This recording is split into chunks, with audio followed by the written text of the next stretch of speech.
Be ready. 5, 4, 3, 2, 1, start. What has actually troubled us is the variance between precept and practice in the country. When we discuss philosophy, we rise to Himalayan heights, and when it is a question of personal life, we go to the abysmal depth of the Arabian Sea. There is so much variance between precept and practice in this country that even if a particular individual might be trying to adhere to the precepts, he also becomes suspect because the general atmosphere is one of suspicion in that context, sir. I feel that something has got to be done to restore the confidence of the bill in the members of parliament, in the members of legislatures, and in the ministers. Now, my friend made a suggestion that after all, we are all answerable to the people in this country, and when representatives come through elections and people vote for them, that is a sure proof of the people confidence in these elected representatives. I would respectfully differ from my friend on the kind of a diagnosis or analysis of the problem that electorally everything can be solved. The problem of human character, human integrity, human behavior, morality cannot be solved by an electoral process. There have been men in the world who are of great moral stature, men of great character and integrity, but they never won an election. Are we not aware of Sri Rajgopalachari, who was a man of great character and integrity? Nothing can be said against him. He was a man of high moral stature, but he never won an election. He was also defeated in an election. Let us not try to bejewel over ourselves by saying that by our being electorally established, our character is established, our integrity established, our moral standard is established. After all, the kind of electoral system that we have in this country itself corrupts the entire political system, the entire politics in this country. How many of us can claim that we limit ourselves to the amount prescribed in the representation of the People Act when we contest an election?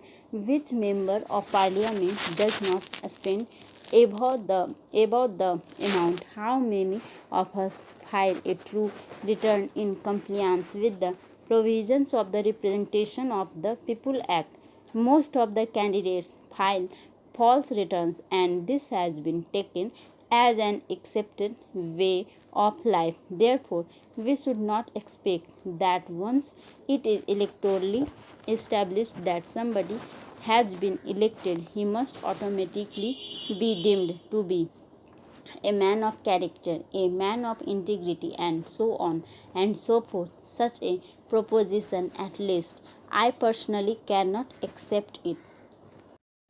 The profit margins came under pressure due to higher interest rates and material costs. This impacted growth in corporate taxes further, as against an assumption of $90 a barrel. The average price of crude oil in 2011-12 is likely to exceed $115. This has necessitated higher outlay on subsidies than projected. The continuing uncertainty in the global environment makes it necessary for us to strike a balance between fiscal consolidation and strengthening macroeconomic fundamentals to create adequate headroom to deal with future shocks. The implementation of Fiscal Responsibility and Budget Management Act 2003 at center and the corresponding acts at state level was the pivot on the in the successful consolidation of our fiscal balance prior to the global financial crisis of 2008. The outbreak of the crisis coincided with the year when the mandate targets of 3% fiscal deficit and elimination of revenue deficit were to be achieved. The government had to deviate from these targets due to injection of fiscal stimulus at that time at, at that time following my announcement in the last budget speech. I am now introducing amendments to the FRBM Act as part of Finance Bill 2012. The fiscal targets for center under the amendments to the FRBM Act are indicated in the budget documents. Meanwhile, I would like to highlight two of its features that are steps in the direction of expenditure reforms. First, the concept of effective revenue deficit introduced in the last budget to address the the structural imbalances in the revenue account is being brought in as a fiscal parameter. Effective revenue deficit is the difference between revenue deficit and grants for creation of capital assets. Focusing on this will help in reducing the consumptive components of revenue deficit and create a space for increased capital spending. Second, a provision for medium term expenditure framework.